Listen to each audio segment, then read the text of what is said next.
Holy moly, moly, moly. Quite small, like sparrows, and something like brightly colored ticks, threadtail, in Venezuela. Thread-tailed pipers lived on the banks of the Orinoco River, and part of the population moved to the foothills of the Andes, like small lights. These bright birds with black wings, a yellow.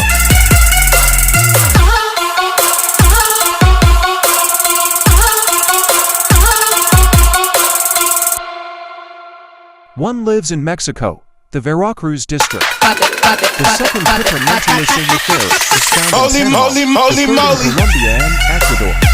There are intermediate hybrids. With small and fast back and forth movements, the knocking gives the impression that he is moving, without participation.